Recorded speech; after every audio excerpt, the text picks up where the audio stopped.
नमस्कार। आज फिर मैं आपके सामने एक शख्सियत को लेकर मौजूद हूँ।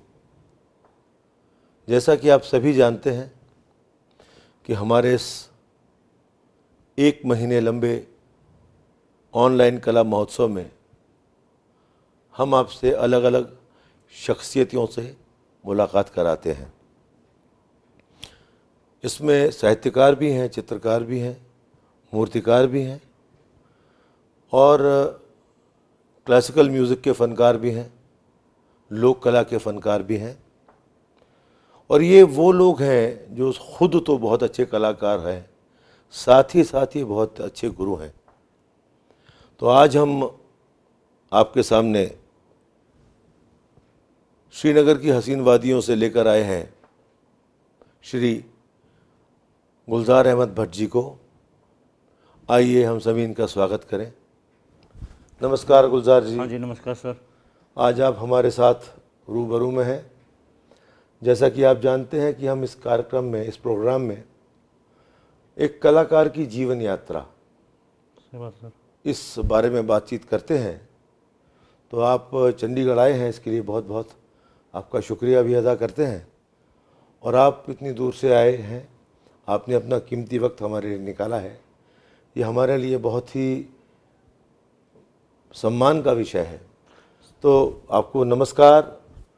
और अब हम शुरू करते हैं आपसे मुलाकात आज की ख़ास। जैसा कि हम सभी जानते हैं कि श्रीनगर में पहाड़ियाँ बहुत हैं। सही बात है सर। सर सबसे पहले आपका बहुत बहुत शुक्रिया कि आपने मुझे इस लायक समझा, इस प्रोग्राम में मुझे बुलाया। ये आपका बहुत बहुत मैं शुक्रिया अदा करता हूँ सर। तो जो श्रीनगर की बात है सर, जो श्रीनगर के पहाड़ी, तो श्रीनगर तो उसी चीज़ से माना जाता है। अगर फिर दोस्त बरोए ज़मी अस्तो हम ही अस्तो हम ही अस्तो, अगर कहीं जन्नत है वो कश्मीर में है, कश्मीर में है सर। तो आपका जन्म कहाँ हुआ, किस पहाड़ी में हुआ, किस गांव में हुआ सर? और आपके घर में क्या और कोई भी इस फन की ओर, इस कला की ओर उसका झुकाव रहा है? हाँ सर। सर मैं एक्चुअली श्रीनगर से चलते चलते, हमारा डिस्ट्रिक्ट बड़गांव पड़ता है। बड़गांव के एक साइड में गांव पड़ता है जिसको वाथोरा बोलते हैं।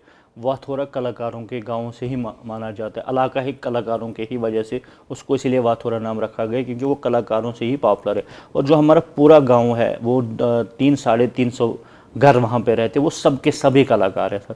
और मेरा जो पापा था वो भी कलाकार था, और मेरा जो दादा था वो शाहनाई बजाता था, वो भी एक आर्टिस्ट ही था। तो साथ साथ में मुझे भी मन में हुआ कि नहीं, जो हमारी कला और संस्कृति है, जो हमारा विरासत है, उसको हमें ज़िंदा रखना चाहिए और उसको हमें आगे लेके जाना चाहिए सर। तो कहने का मतलब ये हुआ कि आपके घर में भी आपको लोक कला दिखाई पड़ी? हाँ सर। और आपने उसको संभाल के रखा और आगे बढ़ाया? सर जो हमारे वहाँ पे जो सबसे ज़्यादा हमारा होता था फोक, जिसको बोलते हैं बांड पत्थर, क्योंकि हमारे इलाके में वैसे तो ऑलमोस्ट सारे परफॉर्म किया जाता है। बांड पत्थर, रोफो, दम्बालो, ये सारी चीज़ें वहाँ पे है। लेकिन सबसे ज़्यादा वहाँ पे उस टाइम जो था सिस्टम सारा बांड पत्थर पे ही। हम लोग नृत्य स्कूल लाइफ से ही जुड़ा हूँ था मैं, तो उसी में हम वो लोक थिएटर, उसको बोलते लुक पत्थर, वो हम करते थे। डिस्ट्रिक्ट रीजन पे जाके हम परफॉर्म करते थे, तो उसी से आगे बढ़ते रहे सर।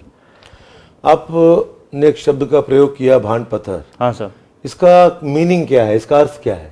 सर बांड जो था ये सदियों पुराना एक आर्टिस्ट है। तब जब मीडिया नहीं था, जब प्रिंट मीडिया नहीं था, इलेक्ट्रॉनिक मीडिया नहीं था, जब राजा महाराजों की बात करेंगे सर, तब भी उसी दौर में बांडों पे बहुत भरोसा किया जाता था। पहले से ही इनके पत्थर होते थे, इनके अलग अलग पत्थर होते बांड फैमिलीज के, जैसे 14 पत्थर जो किताबों में लिखे हुए। और उसके अलावा फोक जो भी होता था, मतलब वक्त के मेयार पे ये पत्थर करते थे सर।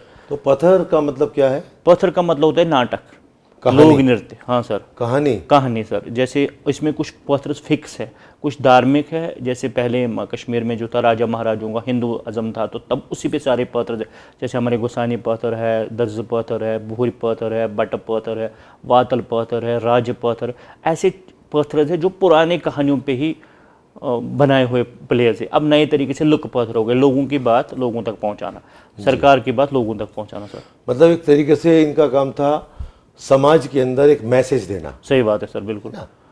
तो आपने कई पत्थर के नाम लिए, किसी एक के विषय में बताएं कि उस पत्थर के अंदर क्या ख़ास बात होती है? सर जो हमारा होता है दर्ज पत्थर, दर्दिस पत्थर, दर्दिस जो राजा होता था वो मुल्की कश्मीर में आता है, उस पे हमारे बाण लोगों ने पत्थर बनाया है। उसके अलावा हमारा पत्थर होता है गोसानी पत्थर, जब हमारी अमरनाथ यात्रा के लिए बाहर से लोग जाते हैं, फिर उस पे गोसानी जब अमरनाथ यात्रा के लिए जाते, उस पे भी हमारे आर्टिस्ट जो हमारे मुस्लिम आर्टिस्ट जो हमारे बाण लोग थे उस टाइम से लेके वो आज भी वो पत्थर करते हैं। और उसके अलावा हमारे शिकारगा पत्थर, शिकारगा में क्या होता है, जो जंगलों की हिफाजत के लिए हमें पेड़ पौधों को अभी जो भारत सरकार ने इंशिएटिव लिया है कि ऐसी चीज़ें हमें दरख्त हर जगह लगाने चाहिए, वो पत्थर इसी पे बना हुआ है सर। तो कब से आपने ये सीखना शुरू कर दिया था? सर सबसे पहले मैं जो मेरा गुरु था वो है गुलाम अली मजबूर, वो एक कॉमेडियन था और बाण थिएटर का से जुड़ा हुआ एक बहुत अच्छा कलाकार था। तो हम छोटे थे तो हम उसके पास जाके मतलब फोक प्ले सीखते थे। फिर उस रीजन में मैंने सबसे पहले जो प्रोग्राम किया अपनी लाइफ का वो मैंने भद्रवा में किया। उधर रसा जावेदनी का दिन था, मुझे मजबूर साहब ने रोल दिया था, उसमें एक रोल था रसा जावेदनी का। फिर उसके बाद मोतीलाल क्योमू हमारे कश्मीर आए, वो उसने फ़नकारों के लिए बहुत काम किया कश्मीर में, उस टाइम उसने प्रमोट किया खासकर लुक थिएटर को। तो फिर उसने एक अकनंदन प्ले किया, उसमें भी मैंने काम किया। फिर मैं सर आहिस्ता मुझे स्टेट में लगा कि जो हमें एक कलाकार को एक सपोर्ट मिलना चाहे वो तो उस तरीके से उसको नहीं मिल रहा है। उसके बाद मेरा फर्स्ट टूर था नार्जुन कल्चर सेंटर पटियाला NZCC का। तो मैंने पहले प्रोग्राम किया सारंग फेस्टिवल में चंडीगढ़ में। तो मुझे सारा जो सिस्टम वो मुझे थोड़ा अलग लगा। कश्मीर से हट के जब मैं बाहर आया तो मुझे मतलब अलग एक एनवायरनमेंट लगा बाहर आके, क्योंकि बाहर क्या हुआ कि जब हमने पाकिस्तान के लोगों को देखा, अफगानिस्तान के, बांग्लादेश के और भारत से हर स्टेट के कलाकार आए थे, तो मुझे एक अलग सा एक एनवायरनमेंट लगा तब सर। तो आपने कोई एक सोसाइटी में रजिस्टर्ड की होगी? हाँ सर, मेरा ऑर्गेनाइजेशन है शाह कलंदर फोक थिएटर के नाम से मैंने एसोसिएशन को रजिस्टर्ड किया हुआ है। उस बैनर के तले मैं काम कर रहा हूँ सर। कब से आपने ये मैंने 2015 में इसको रजिस्टर किया सर। पहले मैं मतलब बहस लीडर ही ऐसे मतलब काम करता था, लेकिन फिर मैंने एक ऑर्गेनाइजेशन अपने तैयार की है, तो उस बैनर के तले मैं काम कर रहा हूँ सर। तो आपके इस ग्रुप में कितने लोग हैं?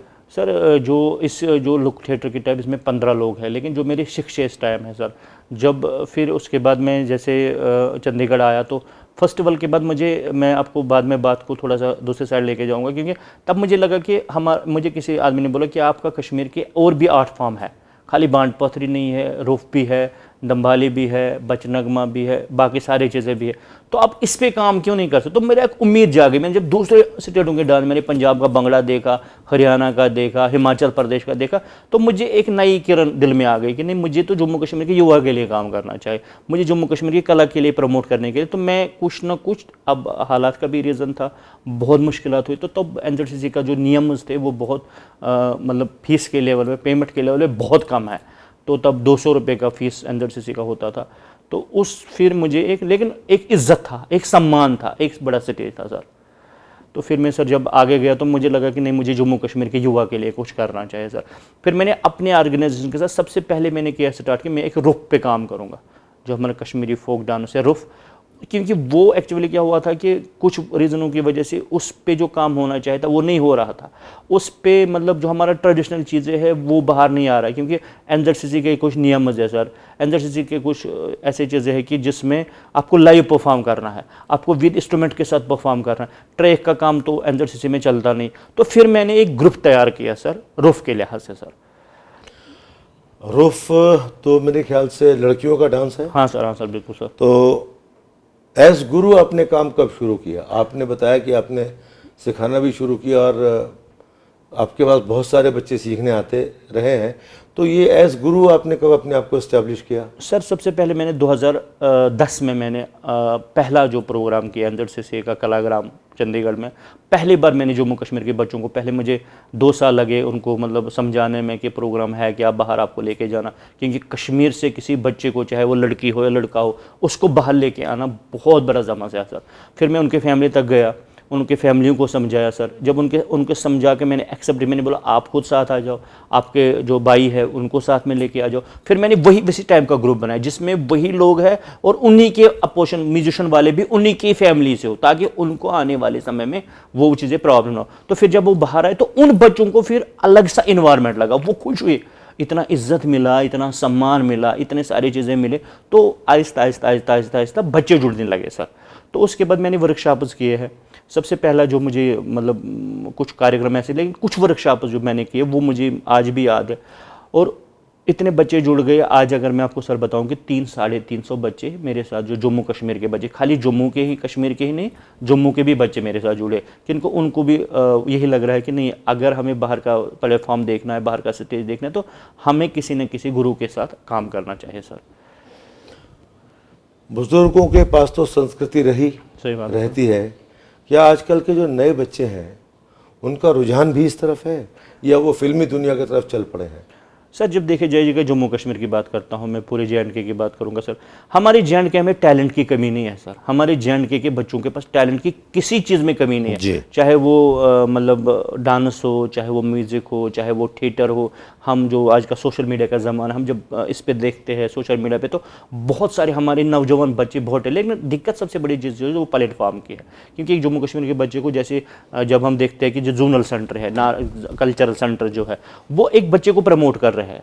जब हम उधर से आके हमने फिर जब स्टार्ट किया, तो जब मैं आपको एक सर सबसे अच्छी बात बोलूँगा कि जब हमने कुछ कार्यक्रम ऐसे किए ज़िंदगी में जो मैं आज भी मिस करता हूँ, और जिन कार्यक्रमों को मैं जब तक मैं इस लाइफ में रहूँगा वो कार्यक्रम मैं मिस करूँगा ज़िंदगी भर, वो आपकी वसादत से, आपके आशीर्वाद से हमने सबसे पहले जो कश्मीर में किया, बांड जश्न प्रोग्राम जो हमने किया पूरे, उसमें तो आप खुद भी सर थे, तो हर डिस्ट्रिक्ट में हमने वो किया, हर विलेज में हमने किया।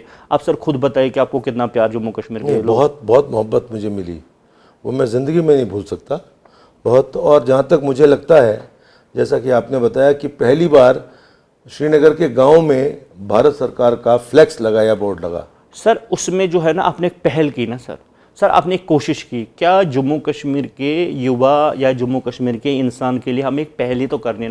देखो सर, आप गांव में गए, आप हमारे बड़गांव गए, आप बारामूला गए, आप कुपवारा गए, आप पुलवामा गए, आप शोपियान गए, आप अनंतनाग गए। अब मुझे एक जगह वो बोलो कि जहाँ पे आपको सम्मान नहीं मिला सर जी। लेकिन अगर आपने उन लोगों को दिल में जगह दी ना, आज अगर जम्मू कश्मीर के लोग हैं, चाहे वो थिएटर से, खासकर मैं बांड थिएटर की बात करूंगा सर, वो सारे लोग आपसे जुड़े, चाहे वो फोक डांस के, जिस चीज़ से NZCC को कश्मीर में पहले से करना चाहिए था, आपके आने के बाद आपने वो इनिशिएटिव लिए। तो उसमें जो दूसरा प्रोग्राम हमारा था, जैसे हमने वहाँ पे ऑफिस में आपने बहुत सारे प्रोग्राम्स किए, और उसके अलावा जो सबसे बड़ा प्रोग्राम नाचे गाए हरियाणा प्रोग्राम हुआ, जिसमें हरियाणा के कलाकार जम्मू कश्मीर आए, और उसमें उसके बाद लेह का प्रोग्राम हुआ, जिसमें हमारे नॉर्थ ईस्ट के कलाकार। और एक वो ताज्जुब की बात है सर कि जब हमने प्रोग्राम वहाँ पे देखा, जो मार्शल आर्ट वाला प्रोग्राम होता, तो बच्चे परेशान नहीं हो गए कि ये सच है, हम इन बच्चों को देख। तो उस टाइम एक इन्वायरमेंट थोड़ा सा चेंज हो गया था कश्मीर के रोजान में, कश्मीरी बच्चों को। तब उसके बाद हमारे साथ बहुत सारे बच्चे, उसके बीच में आपको याद होगा सर, आपने एक वर्कशॉप किया डिग्री कॉलेज बड़गांव जी जी जी, जिसमें अनलिमिटेड लोग हमसे जुड़े, अनलिमिटेड बच्चे हमसे जुड़े, जिसमें हमें 40 से 50 बच्चों को लेना था, लेकिन 150 बच्चे हमारे पास टैलेंटेड थे, और वो चाहते थे कि हम घर से बाहर निकले। और जो बच्चे जिन बच्चों ने पूरा भारत देखा, कोई सा रीज़न नहीं है जिसमें जिन बच्चों ने भारत ने। उसके अलावा हमने एक बहुत बड़ा प्रोग्राम जम्मू कश्मीर में किया, आपकी वसादत से, बादामवारी श्रीनगर में जी जी, जिसमें पहले मुझे लगता है पहला कार्यक्रम जिसमें 10,000 लोग थे। 10,000 लोगों ने हमारा प्रोग्राम देखा। लोगों को ये भी लगा ये झूठ है, फोटो पता नहीं कहाँ से आए, बहुत सारी बातें उठे, लेकिन जो ग्राउंड की बात है, आज मैं आपके, मुझे खुशकिस्मती, आज मैं आपको ये बात बता रहा हूँ, क्योंकि मैं सबको ये चीज़ बता रहा हूँ कि ये जो बात थी कि वो एक ऐसा इन्वायरमेंट था 3 दिन के लिए कि मुझे लगता है 50 से 60,000 लोगों ने हमारा वो प्रोग्राम देखा। तो अभी भी जब बात करेंगे कश्मीर की, तो कश्मीरी बच्चे चाहते हैं प्रमोट होना, कश्मीरी के कलाकार चाहते हैं हमें प्रमोट होना चाहिए, हमें बाहर निकलना चाहिए घर से सर। चलिए, बहुत अच्छा लगता है जब हम सब लोग मिलकर ऐसी चीज़ें करते हैं। वहाँ पर शायद एक नेशनल फेस्टिवल भी हुआ था, हाँ सर, प्लेस का, जिसके अंदर बॉम्बे वगैरह से भी प्ले आए थे। हाँ, बहुत सारे लोग जो बाहर से भी आए थे, वो भी हमारे थिएटर वालों को भी लगा कि प्लेज कैसे होते हैं, बाहर के कलाकारों ने हमारे कलाकारों के साथ कम किया, वो भी एक बहुत अच्छा काम था सर। और एक कश्मीरी का भी फेस्टिवल हुआ था, कश्मीरी भाषा का। हाँ सर, लैंग्वेज का वो भी हुआ था कश्मीरी है ना, तो काम तो काफ़ी चल रहा है। एक्चुअली सर क्या है कि जब एक इंसान को कभी भी किसी तरफ मोड़ लेना चाहिए, क्योंकि बातें तो बनती है, बातें तो उठती है, बातें करने वाले तो बहुत होते, लेकिन सर सबसे बड़ा मैं आपको एक मुबारकबाद देता हूँ अपनी तरफ से, तो अपनी जम्मू कश्मीर के पूरे कलाकारों की तरफ से, कि सबसे पहले आपने वो चीज़ें सोची कि जम्मू कश्मीर के लिए हमें क्या करना चाहिए। जो आपने बातें की वही बातें फिर ग्राउंड लेवल पे आई। वो अगर आज की बात भी करेंगे, अभी की भी हम बात करेंगे, कश्मीर के लोग आपको सर बहुत प्यार करते हैं और आने वाले टाइम में भी इंशाल्लाह वो आपको बहुत प्यार करेंगे सर। अच्छा, एक बात बताइए कि जो डांसेस हैं, हाँ सर। वो कौन कौन से ऐसे डांस हैं जो मेल करते हैं, लड़के करते हैं, और कौन कौन से ऐसे डांसेस हैं जो लड़कियां करती लड़की का हैं? सबसे पहले जो सर अगर कश्मीर की बात करेंगे तो कश्मीर में रूफ है जो लड़कियां करती है। हाफिज नगमा होता था वो एक ही लड़की अच्छा, रूफ शब्द का भी कोई मतलब है? रूफ होता है इकट्ठा होना सर, एक साथ कोई चीज़ करना सर। अच्छा, रूफ मतलब कश्मीरी वर्ड है, रूफ एक साथ करना। तो रूफ में क्या हुआ था, बीच में कुछ हमारी बदकिस्मती थी जम्मू कश्मीर की कि वही चीज़ें जो हमारे ओरिजिनल नहीं है उनको पेश किया गया बाकी जगहों पे। लेकिन हमने कोशिश की हमारी विरासत को, रूफ से पहले वनवून था, वनवून अपनी धार्मिक चीज़ पे वनवून, आज भी कश्मीर में वनवून किया जाता है। कोई भी त्यौहार हो, शादी हो, मेहंदी लगानी हो या कोई भी फंक्शन हो, और उसमें अपने वर्ड से वनमन होता है उसी त्यौहार पे। रोफ में भी वो कैटेगरी होता है, रोफ ईद पे किया जाता है, रोफ रमज़ान में किया जाता है। लेकिन अब हम बोलते हैं रोफ रमज़ान का महीने में करने वाला, रमज़ान के महीने में उसमें भाषण की भाषा क्या होता है, जैसे धार्मिक चीज़ें, धार्मिक टाइम पे क्या बोला जाता था सर। तो वो चीज़ें हमें थोड़ा सा उसको हमें प्रमोट करना चाहिए, हमें उसी विरासत को जिंदा रखना जो हमारे दादों परदादों ने विरासत दी। थोड़ा सा इस टाइम थोड़ा इलेक्ट्रॉनिक ज़माना है, थोड़ा सा हमें बीट को बाकी कमर्शियलाइज करना हाँ पड़ा है। थोड़ा, लेकिन जो हमारे ड्रेस है, जो हमारा स्टाइल है, उसको हमें चाहना है कि सारे जितने भी मुझे सुनने वाले, जितने मेरे दोस्त बोल रहे, उनको चाहिए कि हमारी विरासत, चाहे कोई भी आर्ट फॉर्म की, वही जो ट्रेडिशनल अपना चीज़ वो कम से कम वो सामान उसको अपनी जगह पे रखे और उसको जिंदा रखे उन चीज़ों को सर। तो और एक दम्बाली डांस भी है कोई? हाँ सर। तो दम्बाली के बारे में थोड़ा सा बताइए। सर ये जो दम्बाली डांस होता है ये हमारा फोक डांस है और ये मेल करते हैं सर। ये भी दरगाहों में करने वाला डांसेस है, क्योंकि जब बारिश नहीं गिरती थी, जब कोई कौम में कोई मुश्किलात आता था, फिर ये दम्बाले वाले लोग दरगाहों पे जाते थे तो अल्लाह को याद करते थे। तो इनके बहाने से जब बहुत सारे लोग होते थे, दुआ करते थे तो अल्लाह सुनता, तो मुश्किलात आसान हो जाते थे। ये आज भी, क्योंकि दम्बाले का एक और एक रीज़न है, रमज़ान के महीने में जब सहरी होती है, सहरी के टाइम पे ढोल बजाया जाए ताकि लोग जो नींद में है वो इस चीज़ से जाग जाए, तो वो फिर सहरी करते। और इनका भी एक बहुत बड़ा रोल है हमारे जम्मू कश्मीर में और हर रीजन में ये लोग।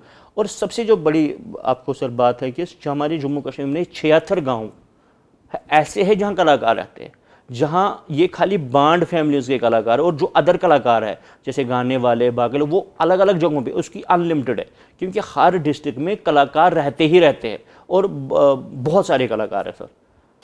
अच्छा, आपके जो श्रीनगर के या कश्मीर के कुछ ख़ास इंस्ट्रूमेंट्स हैं, उन इंस्ट्रूमेंट्स के थोड़े से नाम बताइए। सर जो हम सबसे पहले जो हमारा जो इस टाइम टोटली 0% पे वो है शाहनाई, स्वरनी जिसको कश्मीरी में बोलते हैं। वो बांड पत्थर का इंस्ट्रूमेंट है जो अब मुश्किल है, मतलब अगर पहले ज़माने में की बात करेंगे सर, उस टाइम हमारे पास हज़ारों में लोग थे जो बजाने वाले थे। अगर आज की बात करेंगे 76 गांव में मुश्किल से हमें 20 से 25 लोग, और उसमें 3 से 4 लोग हमें नए वाले मिलेंगे जो बजाने वाले मतलब युवा, बाकी तो ऑलमोस्ट वो टोटली ख़त्म हो गए। अब हमारा रबाब है कश्मीरी फोक इंस्ट्रूमेंट, अब हमारा मटका है, तो मखनाडी है, ये चीज़ें हमारी कश्मीर, साज कश्मीर है, सेतार है, ऐसे सारी चीज़ें जो हमारी कश्मीर में इंस्ट्रूमेंट, डोल है दम्बाले वाले जो बजाते हैं। तो हमारी कश्मीर में सर बहुत सारे आर्ट फॉर्म्स है सर, क्योंकि हमारे भाषा नहीं लेकिन सारे, जैसे हमारा पहले हमारा बांड पत्थर हो गया, हमारा रुफ हो गया, हमारी दम्बाली हो गई, हमारा बच नगमा हो गया, हमारा हाफिज़ नगमा हो गया, हमारा लरीशा हो गया, हमारा दास्तान है जो जिसके बहुत सारे गुरूज थे। ये बार बार जब भी मैं बात करता हूँ तो बार बार वो लोग पूछते हैं कि अब दास्तान के लिए कभी ज़्यादा बात नहीं करते। दास्तान हमारी विरासत है। और कवाली भी गाई जाती थी कश्मीर में, लेकिन कवाली का थोड़ा वो जो सपोर्ट मिलना चाहे वो सपोर्ट नहीं मिला सर। सूफियाना कलाम, सूफियाना मौसीकी, हाँ, और सूफियाना मौसीकी और कव्वाली में कोई फ़र्क है आपके यहाँ? हाँ सर, जो सूफियाना मौसीकी उसका इंस्ट्रूमेंट अलग होता है, जैसे सूफियाना साज कश्मीर हो गया, सेतार हो गया, संतूर हो गया, तबला हो गया, वो तो हमारी विरासत है। वो मतलब वो अभी तो थोड़ा सा वो उस पर भी काम होना चाहिए, वो भी थोड़ा सा भी है। लेकिन जो हमारी कव्वाली है, कव्वाली के 2 ही घराने भी हमारे पास है पूरे वेले में। एक वाथोरा में खलील मोहम्मद भट्ट साहब अब उम्र के मतलब एक गुरु थे, उसका एक गाना पूरा जम्मू कश्मीर में पॉपुलर हुआ, और एक बलपोरा में उन्हीं के रिलेटिव थे, 2 ही फैमिलियाँ बची हुई, और उनमें उन्हीं के 2 बच्चे अब कवाली गा रहे हैं। एक मोहम्मद अतहर मलिक है बलपोरा के, एक फयाज अहमद भट्ट साहब है खलील मोहम्मद के, वही 2 लोग अब इस कवाली को प्रमोट कर रहे हैं।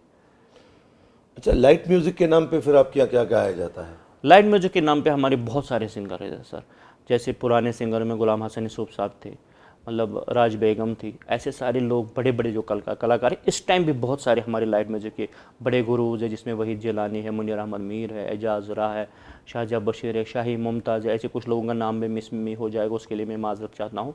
तो बहुत सारे नए लोग भी और नए युवा भी बहुत सारे लाइट म्यूजिक के साथ जुड़े हुए हैं सर। अच्छा, जहाँ तक मुझे पता लगा है आप ऑल इंडिया जम्मू कश्मीर भांड पत्थर एसोसिएशन के चेयरमैन भी हैं। हाँ सर।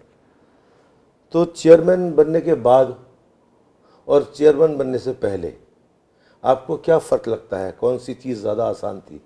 सर जब मैं चेयरमैन नहीं था मुझे बहुत टाइम, क्योंकि मैं ऑलमोस्ट ज़्यादा बाहर ही रहता था, क्योंकि कभी एनजेडसीसी का प्रोग्राम, कभी संगीत नाटक अकेडमी का प्रोग्राम, कभी एनजेडसीसी का प्रोग्राम, कभी एनएसडी का प्रोग्राम, ऐसे कार्यक्रमों से मैं बिजी था। तो एक मैंने इनिशिएटिव लिया जो आपकी वसादत से, मैंने जब बांड जश्न प्रोग्राम किया, आपने मुझे बोला, तब बांडू को मुझ पर भरोसा हो, आपने मुझे बोला गुलजार आप हमें ग्रुप्स दे दीजिए कश्मीर से, कौन कौन सा ग्रुप। आज बहुत अच्छी बात है कि आज सब 100 लोग सुनेंगे, मेरी और आपकी बात भी क्या हुई, ये सब लोग सुनना भी चाहेंगे, क्योंकि सच जो है, और मैं जो बोलूँगा खुदा की कसम खा के और अपनी ज़िंदगी की कसम खा के सच बोलूँगा। आपने मुझे बोला गुलजार आप कश्मीर में देखिए, ढूंढ लीजिए कि बांड लोग कितने हैं। तो मैंने एक लिस्ट तैयार की, जब मेरे पास 46 ग्रुपों का लिस्ट आया तो आपने मुझे बोला कि गुलजार 46 के 46 को काम देना है। तो मेरा जो अपना ऑर्गेनाइजेशन था मैंने उसको सबसाइड कर दिया, और आपने मुझे ये चीज़ भी बोला गुलजार हम उसके लिए आपको बिल्कुल पैसा नहीं देंगे। मैंने बोला मैं कश्मीरियों के लिए करने के लिए तैयार हूँ। तो हमने जब विलेजों में प्रोग्राम किया तो कश्मीरियों को एक उम्मीद जाग गई कि इस आदमी को अगर बाहर से, जिनको आज तक काम मिला है बाकी डिपार्टमेंट से, ये छोटी मुँह बड़ी बात हो जाएगी सर, उन्होंने क्या किया, बाहर से काम ला के खुद ही किया। कोई भी बड़े सारे ऑर्गेनाइजेशन कश्मीर में ऐसे जिन्होंने काम लिए तो खुद ही किया, लेकिन मैंने सोचा कि ये जो 20,000 30,000 रुपया ये एक कलाकार तक पहुंचे, तो हमने इनिशिएटिव, तो तब उन कलाकारों को मुझ पे एक भरोसा बन गया कि नहीं हम ना गुलजार को एज ए चेयरमैन बनाएंगे। फिर एक बड़ा उन्होंने सोशल मीडिया पे वीडियोस डाले हैं, हमारे बहुत सारे मित्र हैं जो मुझे देख रहे हैं सुन रहे हैं, उसमें बहुत सारे ऐसे गुरु जो संगीत नाटक अकेडमी, मोहम्मद सिद्दीक अवाडिया, मुश्ताक अहमद उसका पापा था, अब्दुर्रहमान ख्वाजा, ऐसे सारे लोग थे, मोहम्मद अफजल, ऐसे सारे लोग थे कि इनको मन था कि यार किसी कोई हमें कोई सपोर्ट करने वाला एक आदमी मिले। तो फिर इन्होंने मुझे एक्चुअली सर मजबूर किया, तो मैंने सोचा नहीं मुझे इनकी आवाज़ बन के सरकार तक पहुँचना चाहिए और इनकी आवाज़ बनूँ मैं। तो मुझे इतना आसान नहीं, मुझे लगा था चलो ऐसे ही बनूंगा फिर तो। और उसके बाद जब मैं एज उन्होंने मुझे चेयरमैन बनाया, जिसमें 40 45 50 ग्रुप जो मेरे साथ जुड़े, सारी रजिस्टर्ड ऑर्गेनाइजेशन है, जो बड़े नाम है जम्मू कश्मीर में, जो बड़े बड़े लोग हैं जिनको पूरा जम्मू कश्मीर जानता है। उसमें अब्दुर्रहमान ख्वाजा साहब एक बहुत अच्छा नाम था, वो हमारे बीच में ना रहे, मोहम्मद सिद्दीक है, बशीर अहमद कश्मीर बागा थिएटर है, अजीज़ फोक थिएटर है, ऐसे सारे ऑर्गेनाइजेशन है जो मेरे साथ जुड़े हुए हैं। तो फिर मैंने कुछ पहले कदम कुछ लिए हैं एज ए चेयरमैन बनने के बाद। सर चेयरमैन बनने के बाद मैंने सबसे पहले जो किया काम की, जो हमारा आर्टिस्ट है जहाँ तक कोई नहीं पहुँचा है, जब उसकी डेथ होती है उसको कोई नहीं पूछ रहा, उसको कोई सोशल मीडिया पे वो नहीं आ रहा, तो मैंने पहले कदम ये लिया कि जो हमारा आर्टिस्ट है अगर उसको कोई समस्या होता हम तो कम से कम वो मीडिया तक पहुँचाए, वो अगर डेथ हुआ तो उसकी बात हम सरकार तक पहुँचे, ये मेरा पहला कदम था। दूसरा जो मेरा चेयरमैन बनने के बाद था कि अगर हमें कार्यक्रम मिले वो हम उन कलाकारों को दे जो बेचारे जम्मू से बाहर ना आए हैं, जो जम्मू से बाहर ना निकले। मैंने एक Jammu Kashmir academy art culture and language का बांड जश्न प्रोग्राम किया, जिसमें मैंने 10-12 ग्रुप कश्मीर से बुला के उनको सबको जो रहना खाना उनको दिया। और उसके अलावा एक खुशकिस्मती बात, जब कोरोना हुआ सर, जब मैंने आपसे बात की सर, तो मुझे वो आज भी वो बात याद है, जब अब मैंने आपको बोला सर हमारे कलाकार परेशान हैं, हमारे जान के बहुत सारे कलाकार परेशान हैं, मैं उनको अपनी तरफ से कुछ आज मैं बताना चाहता हूँ, क्योंकि ये सच तो छुपता नहीं है सर। आपने मुझे बोला गुलजार जितना आपको लगेगा, जहाँ कोरोना में आपको मेरी सपोर्ट की जरूरत, इंडिविजुअल सपोर्ट की ज़रूरत है, मैं आपके साथ खड़ा हूँ, मैं आपके जहाँ जो कलाकार परेशान, तो मैं विलेजों में गया सर, मैंने अपना आटा कुछ चीज़ें अपना सामान तैयार किया। मैं हर कलाकार के तक जितना मेरे बस में था सर, उन कलाकारों को एक ज़्यादा उससे उम्मीदें जाग गई कि नहीं, अगर किसी को अपना बनाना उसके लिए बहुत सारे मुश्किलात का सामना करना पड़ रहा। तो फिर उनको दिन ब दिन एक वो चीज़ें जाग गई कि अगर हमारा कोई बात करने वाला, देखो सर, जब तक मैं इस धरती पे हूँ, जब तक इस मिट्टी पे मैं रहूँगा, मैं जम्मू कश्मीर के युवा के लिए काम करूँगा, जम्मू कश्मीर के कलाकार के लिए काम करूँगा, जम्मू कश्मीर के कलाकार की आवाज़ आगे तक पहुँचाऊँगा। तो ये मेरा सबसे बड़ा जो चेयरमैन का एक इशू, सबसे बड़ा जो मुद्दा है, क्योंकि हमारे जम्मू कश्मीर को आज तक हर लेवल पे बिल्कुल ही, मतलब मैं बोलूँगा कि अगर कोई किरण की जगह है कश्मीर में, वो नाज़ुन कल्चर सेंटर है। बाकी जितने भी इदारे कश्मीर में, वो सारे इदारों को मैं मुबारकबाद इस चीज़ के लिए दे रहा हूँ कि चलो उन्होंने कुछ हमारे से नाइंसाफ़िया की, आने वाले टाइम में वो ज़रूर हमारी जो नाइंसाफ़िया पूरा करेंगे इंशाल्लाह सर। आज मुद्दा है आपकी जीवन यात्रा का, लेकिन हमने कश्मीर के बारे में काफ़ी सारी बातें की, क्योंकि ऐसा लग रहा है मुझे कि आपके अंदर का जो दर्द है वो बाहर आ रहा है, क्योंकि ऐसा स्टेज मिलता नहीं है बात करने के लिए।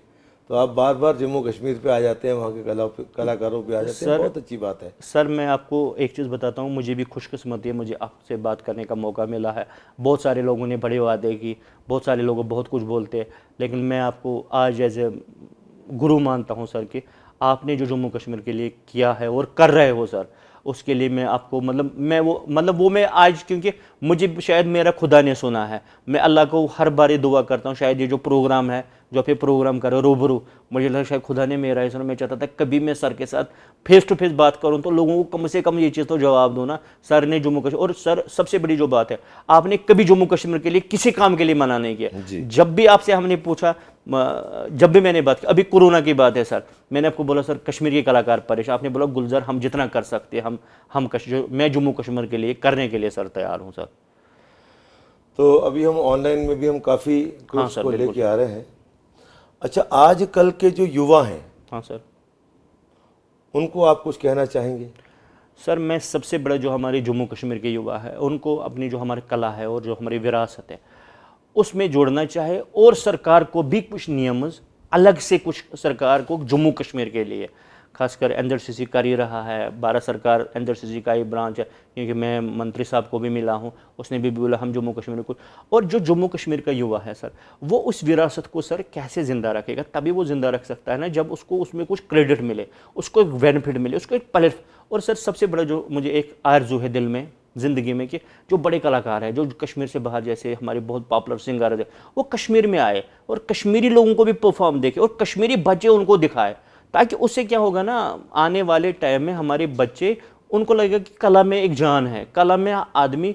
देखो सर, मैं एक गांव में रहने वाला लड़का हूं, मैं कहाँ दिल्ली देखता, मैं कहाँ हिंदुस्तान का कोई ज़रा नहीं है जहां मैं नहीं गया हूं एक कलाकार के माध्यम के वसादत से। लेकिन जो हमारा युवा है उसको भी, मतलब मैं अपने जम्मू कश्मीर के युवा को सैल्यूट करता हूँ, मैं अपने जम्मू कश्मीर के कलाकारों को सैल्यूट करता हूँ, क्योंकि वो हर लिहाज पर कभी उन्होंने पैसे के लिए अपने और कला को जिंदा नहीं रखा, अपने शौक के लिए उन्होंने जम्मू कश्मीरी कला को जिंदा रखा। और सब जो हमारे युवा उनको कला और संस्कृति के साथ जुड़ना चाहिए और अपनी विरासत हमें जिंदा रखनी चाहिए सर।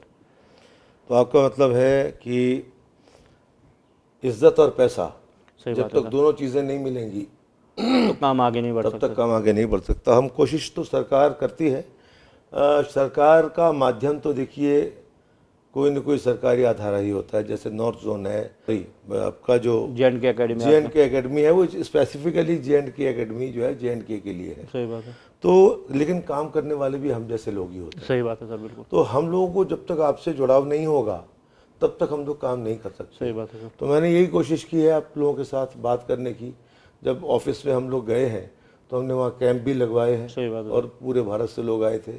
पत्थर भी हमने कश्मीर का यूज़ किया, काला पत्थर पहली बार। बिल्कुल सर। और अभी भी जब आपने कहा कि हमें ऑफिस की ज़रूरत है वहाँ पे डांस का, सही बात है सर, परफॉर्मेंस करके उसकी रिकॉर्डिंग करनी है, तो जितना सरकार कर सकती है करती है, ऐसी बात नहीं है। आप लोगों से मेरे को भी मेरा ये विश्वास है कि हम लोग हमेशा आपकी जो भी हेल्प हो पाएगी हम करेंगे। सही बात है।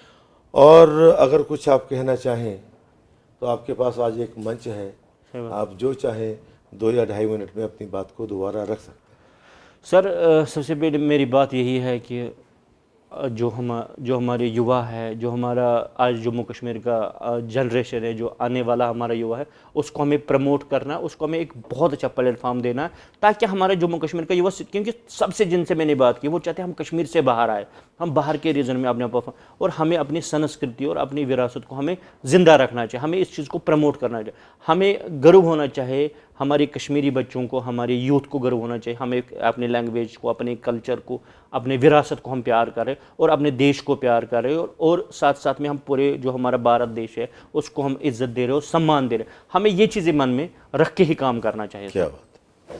चलिए, आप जो आज के दिन में आप कश्मीर, जम्मू कश्मीर के कलाकारों के लिए, फोक कलाकारों के लिए जो कर रहे हैं वो हम सभी जानते हैं, हम सभी देख रहे हैं, और इतिहास भी इस बात का गवाह रहेगा कि एक ऐसा आदमी जो कि वहाँ की मिट्टी में पैदा हुआ, गुलजार अहमद, और जिस पे कश्मीर की आवाम बहुत विश्वास करती है, अपनी लड़कियों को प्रोग्राम करने के लिए जम्मू कश्मीर से बाहर भेजती है, और आपका जो उनके साथ व्यवहार मैंने देखा है वो बिल्कुल एक पिता की तरह होता है, गुरु की तरह होता है, और बहुत अच्छा लगता है। तो आप, हमें उम्मीद है कि आप आगे भी इस तरीके से हमें सपोर्ट करते रहेंगे इंशाल्लाह सर। और हम आपके माध्यम से, और वैसे भी आप हमारे कोऑर्डिनेटर हैं, एक तरीके से कंसल्टेंट हैं, क्योंकि आपसे पूछ के, क्योंकि आप सभी को जानते हैं, हम वहाँ अंदर गांव में किसी को नहीं जानते, तो एज लोकल आदमी जो आप काम कर रहे हैं वो वहाँ के कलाकारों के लिए एक बहुत बड़ी बात है और हमारे लिए बहुत बड़ी सहायता है। तो अब जाते जाते हम एक स्मृति चिन्ह आपको भेंट करना चाहते हैं। ये हमारा पंजाब को डिपिक्ट करती है, और हम ये इसलिए देना चाहते हैं आपको कि जब भी आप इसको देखें तो आप हमें याद रखें। इंशाअल्लाह दोबारा जल्दी ही फिर मुलाकात होगी। बहुत बहुत धन्यवाद। Thank you so much sir.